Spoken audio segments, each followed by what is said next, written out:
Have you ever caught yourself staring at your phone, scrolling endlessly, knowing deep inside there's something important you should be doing, but you just can't seem to start? Have you ever whispered to yourself, I'll do it tomorrow, knowing full well that tomorrow will bring the same excuses, the same resistance, the same cycle?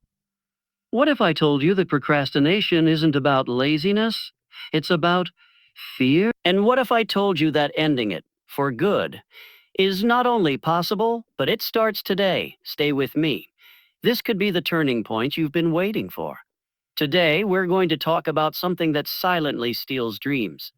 It delays your goals, it kills your momentum, and worst of all, it convinces you that it's okay to wait. Procrastination is the thief of time, and often of potential. But here's the good news. You don't have to be its prisoner, not anymore. You have everything inside you to break the cycle, reclaim your time, and transform your life. This isn't just another motivational speech. This is your wake-up call. Let me take you back to a time in my life when I was trapped.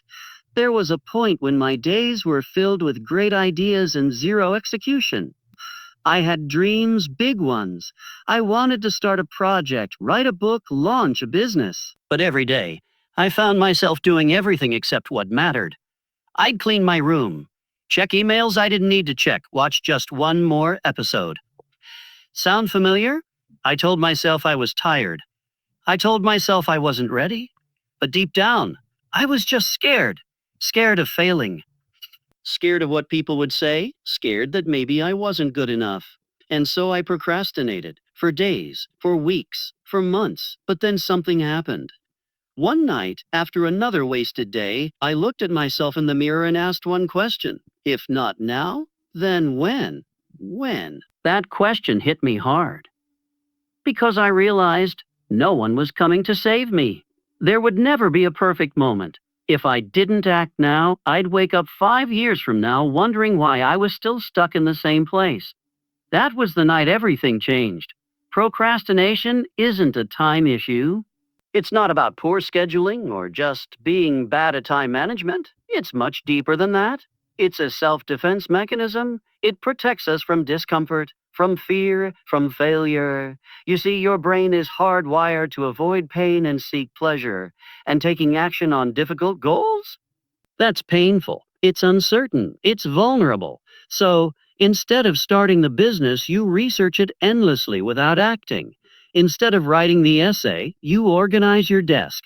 Instead of recording that video, you rewatch a tutorial. You trick yourself into thinking you're being productive, when really you're just delaying the work that matters most. And let me tell you this, the longer you delay, the heavier it gets. Procrastination grows roots. It digs in. It becomes part of your identity.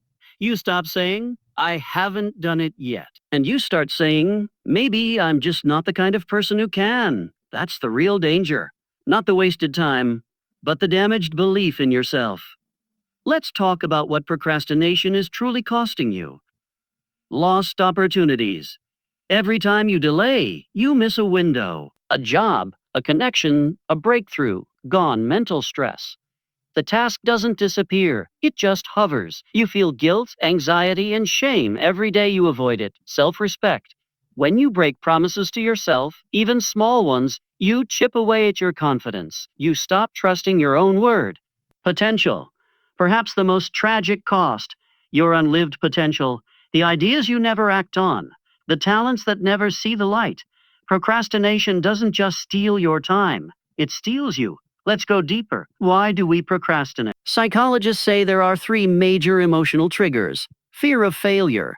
What if I try and don't succeed? Perfectionism. It's not the right time. I need it to be perfect before I start. Overwhelm. I don't even know where to begin. If any of these sound familiar, know this. You are not broken. You're human. And you can train yourself to rise above these patterns. Let's talk solutions. Real, actionable strategies that you can apply today. 1. The 5-minute rule. Tell yourself you only need to work on the task for 5 minutes. That's it.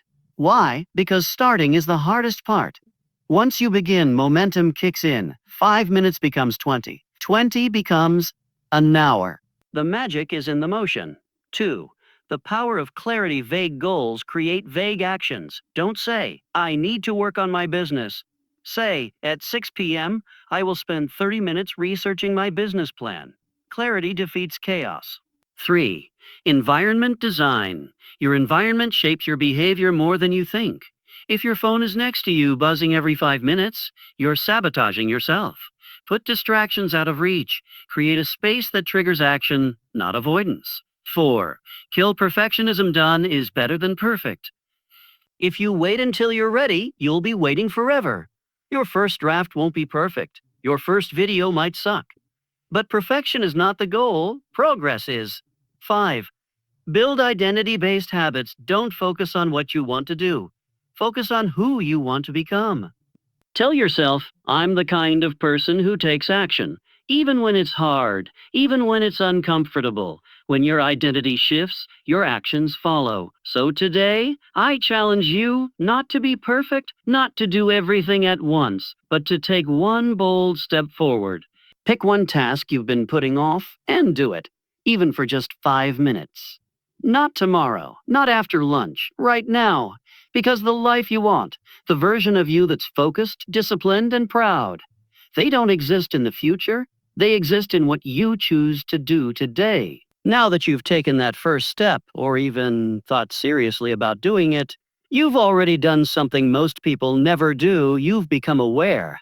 Awareness is the beginning of change, but awareness without consistent action, that's just mental clutter. So let's not stop here. Let's go deeper. Because once you understand the forces behind procrastination, you can disarm them before they rob you again. Just like a smoker has cravings that are triggered by stress or routine, procrastination has emotional triggers. And here's the truth. You don't procrastinate because you're lazy. You procrastinate to escape a feeling. Let's break down the most common triggers. 1. Boredom. Some tasks just aren't exciting. They feel repetitive, mechanical, and uninspiring. So, we avoid them. Why do your taxes now when you could watch a hilarious reel? 2. Self-doubt. You look at a big task. Writing that book, applying for that job, building that business. And you start thinking, am I even capable? So instead of facing the possibility of failure, you run. Not physically, but mentally. Into distractions, into comfort zones. 3. Overwhelm. When a task feels too big, your brain short circuits. It says, I don't even know where to begin, so you don't begin at all. Here's the powerful truth. You're not avoiding the work. You're avoiding the emotion the work brings up. So if you want to end procrastination, don't just manage your time. Learn to manage your emotions. Now I want you to reframe procrastination. Don't see it as a flaw. See it as a signal that something inside you needs attention, that maybe you're afraid. Maybe you're stuck in perfectionism. Maybe you've set expectations so high you feel paralyzed. When you start treating procrastination like a teacher, not an enemy, you start learning from it. You stop punishing yourself for it and start using it to grow. So the next time you feel that pull to delay, pause and ask, what am I trying to avoid feeling right now? What small action could help me move forward without perfection? This one shift can change everything. Now let's address something that keeps a lot of people stuck. I'm just waiting for motivation. Let me be blunt. Motivation is unreliable. It's emotional. It comes and goes. You can't build your life on something so inconsistent. If you only act when you feel like it, you will lose every time. The most successful people in the world, they don't rely on motivation. They rely on discipline. Discipline means showing up even when you don't feel like it.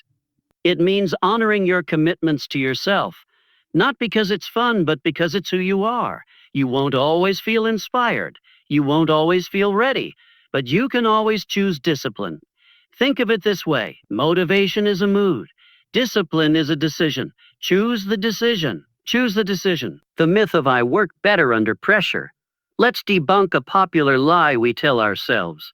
How many times have you said, I'm not procrastinating, I just work better under pressure? It sounds smart, even confident. But here's what's really happening. You're confusing adrenaline with ability. Sure, you might get that burst of energy the night before a deadline, but at what cost? You lose sleep, you produce lower quality work, you train your brain to rely on stress as a trigger for productivity, and worst of all, you miss out on the opportunity to grow through deliberate effort, not panic. So stop waiting for pressure. Create consistency. Want to become a person who naturally takes action? Stop thinking in massive leaps.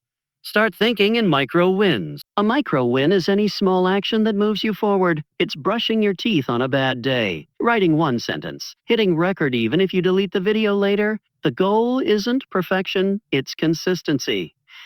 And here's why that matters. Your brain rewards progress, not perfection.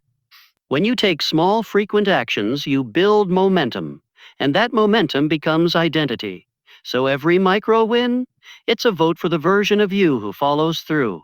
Stack enough of those votes, and eventually, you'll stop saying, I want to be productive, and start saying, I am productive. I am a finisher.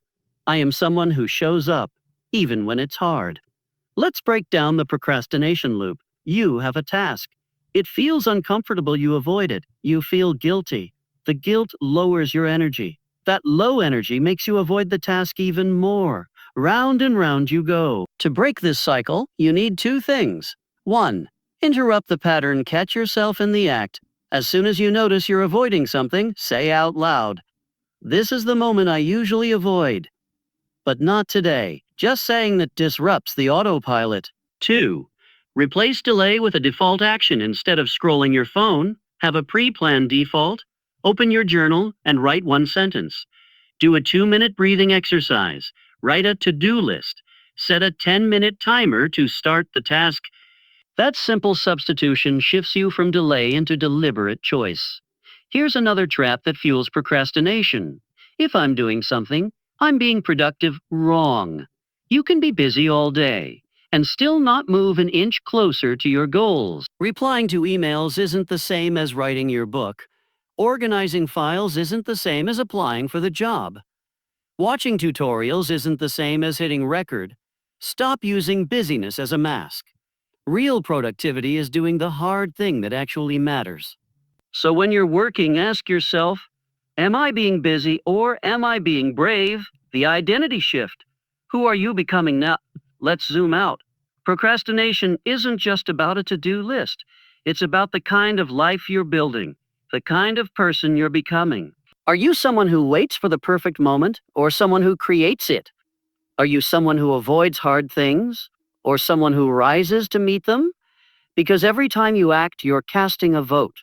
And over time, those votes become your identity. You don't have to be fearless. You don't have to be perfect. But you do have to be someone who takes action even while afraid. So right now, I want you to make a decision. Not a dream, not a wish, a decision. Pick one thing you've been putting off.